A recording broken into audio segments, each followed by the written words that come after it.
Hello guys, welcome back to this channel. In today's video, I'm going to show you where you can catch the mud sunfish in Heartopia game.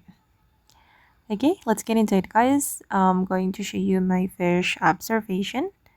I've just catched the mud sunfish. Okay, this one.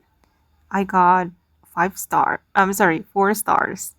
And this is the detailed information about this fish. Basically, you can catch this fish in any weather. And for this source, it's from the forest lake. So first of all, you can go to the forest and you're going to go to the lake area around here or right here.